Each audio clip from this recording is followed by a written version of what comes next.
Hello, book lovers, and thanks for listening. If you like my work, please remember to like and subscribe to help me build my channel. Stuart Little by E.B. White. Pictures by Garth Williams. Narrated by Jennifer Schafer. Chapter 11. The Automobile. For 3 days, everybody hunted all over the house for Margalo without finding so much as a feather. "I guess she had spring fever," said George.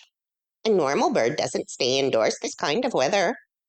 "Perhaps she has a husband somewhere and has gone to meet him," suggested Mr. Little. "She has not," sobbed Stuart bitterly. "That's just a lot of nonsense." "How do you know?" asked George. "Because I asked her one time," cried Stuart. "She told me she was a single bird." Everybody questioned Snowbell closely, but the cat insisted he knew nothing about Margalo's disappearance. "I don't see why you have to make a pariah out of me just because that disagreeable little chippy flew the coop," said Snowbell irritably. Stuart was heartbroken. He had no appetite, refused food, and lost weight. Finally, he decided that he would run away from home without telling anybody and go out into the world and look for Margalo. "While I'm about it, I might as well seek my fortune too," he thought. Before daybreak the next morning, he got out his biggest handkerchief, and in it he placed his toothbrush, his money, his soap, his comb and brush, a clean suit of underwear, and his pocket compass. "I ought to take along something to remember my mother by," he thought. So he crept into his mother's bedroom where she was still asleep, climbed the lamp cord to her bureau, and pulled a strand of Mrs. Little's hair from her comb. He rolled the hair up neatly and laid it in the handkerchief with the other things.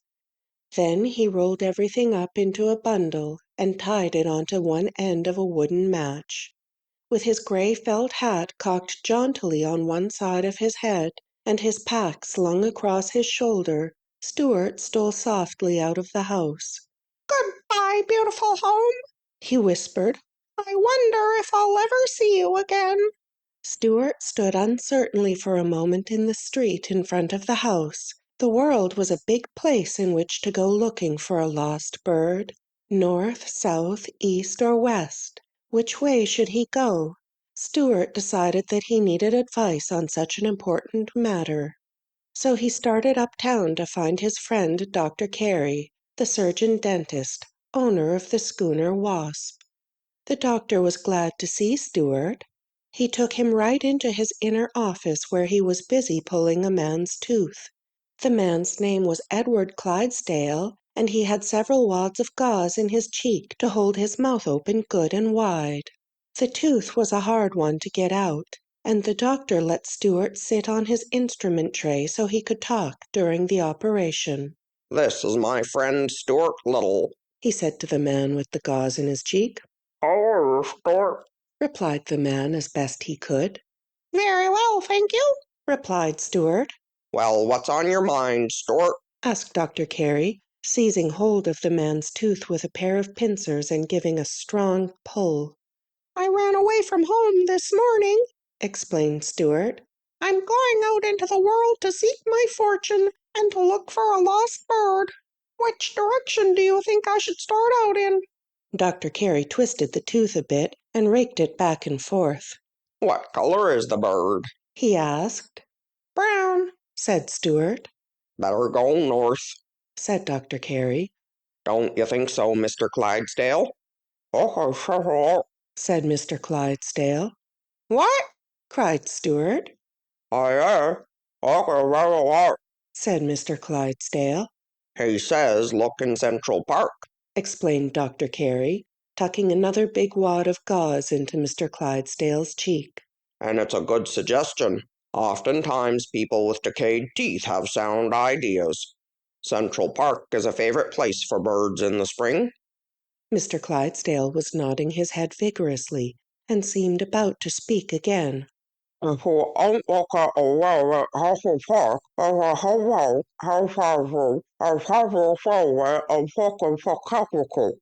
What? cried Stuart, delighted at this new kind of talk. What say, Mr. Clydesdale?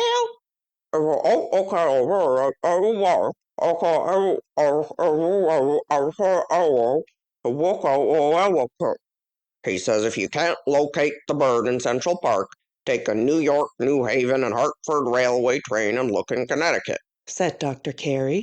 Then he removed the rolls of gauze from Mr. Clydesdale's mouth. Rinse, please, he said. Mr. Clydesdale took a glass of mouthwash that was beside the chair and rinsed his mouth out. Tell me this, Stuart, said Dr. Carey. How are you traveling? On foot? Yes, sir, said Stuart. Well, I think you'd better have a car. As soon as I get this tooth out, we'll see what can be done about it. Open, please, Mr. Clydesdale. Dr. Carey grabbed the tooth with the pincers again, and this time he pulled so long and so hard, and with such determination that the tooth popped out, which was a great relief to everybody, particularly to Mr. Clydesdale.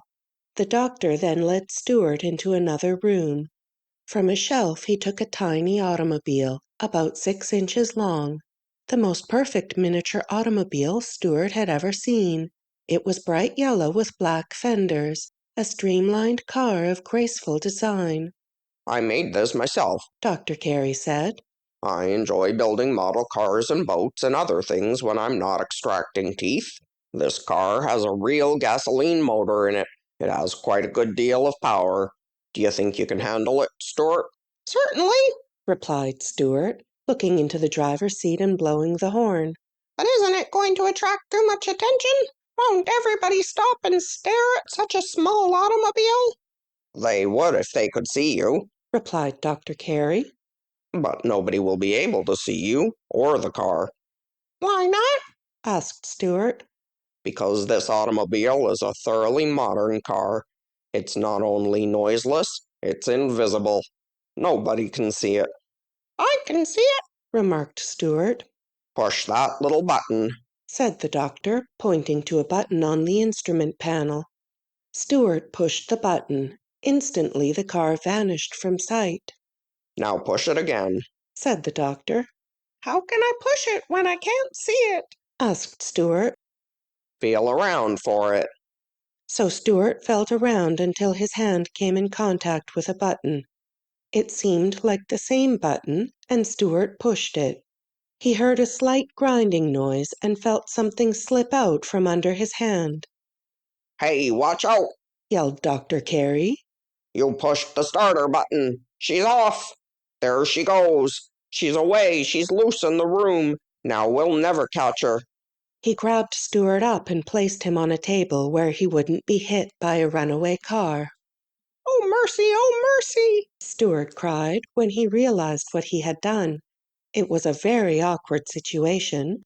Neither Dr. Carey nor Stuart could see the little automobile, yet it was rushing all over the room under its own power, bumping into things.